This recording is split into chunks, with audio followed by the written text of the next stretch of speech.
Hello, and I know it's been a while since my last review. This is The Next Full Moon by Carolyn Turgeon. Turgeon? Something like that. Okay, anyway, I give this book a 4 out of 5 stars.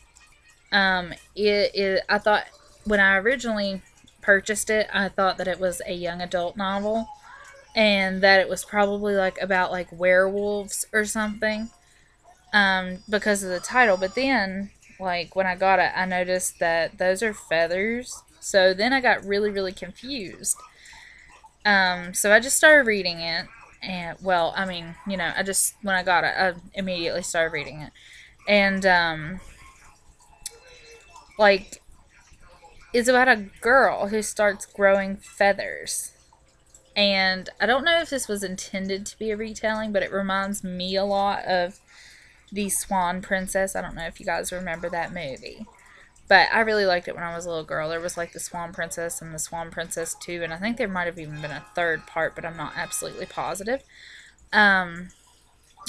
But I give this a 4 out of 5 stars, and I'll tell you the reason I knocked a star off. I don't think that girls who are 13 years old are quite capable of keeping secrets, and keeping the secret that your best friend is a swan maiden, that kind of, I just don't think that was kind of realistic, although, I don't know, maybe somewhere out there are friends who are girls who can keep secrets at 13. Getting past that, I thought that it was a very nice novel for middle grade readers, because there's not really a bad guy in it. It's really, because usually, there has to be conflict in the book in order to draw the reader in. And usually it's man versus man, or man versus wild, or something like that. But in this, it was just her dealing with being a swan maiden, and there really wasn't that many problems to it. This was kind of a really happy-go-lucky kind of book. That being said, I think that it would have made an excellent, for 13, from 9 to 15, I think that this would have been a great summer read. So if you have kids or something, I would read it, which, I'm 23 and I read it and I really liked it, so anybody can read it. Anyway, it was really, really good. The more I read from this author, the more I realize how diverse her writing is, I guess.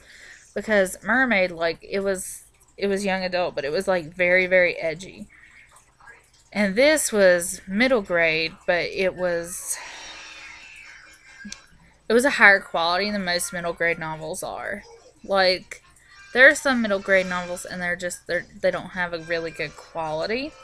Now, there are some exceptions to that, of course, oh my god, what is it called? The Heroes of Olympus and Percy Jackson. Those are all really good. Harry Potter was excellent, of course. But a lot of those books that are, intended for that age group, they're not, they won't last in your memory. You'll read them and you'll forget them. But this was a really, really good book. I really enjoyed it.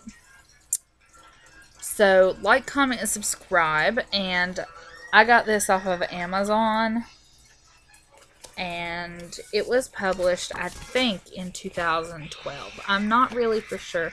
I'm going to check for you. Yes, 2012. And it is published by Downtown Books. And they have a website, which is www.downtownbookworks.com.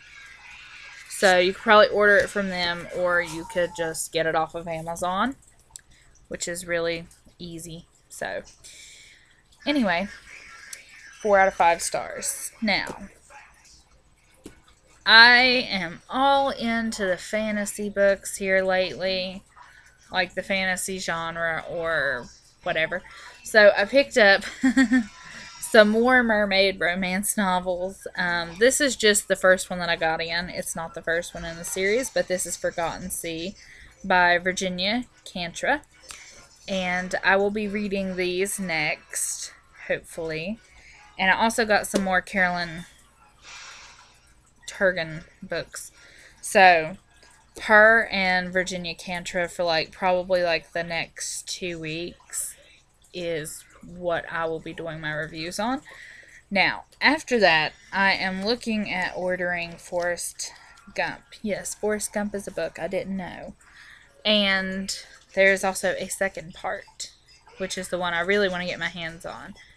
Because, as we know, we only got one movie. We don't have Forrest Gump 2.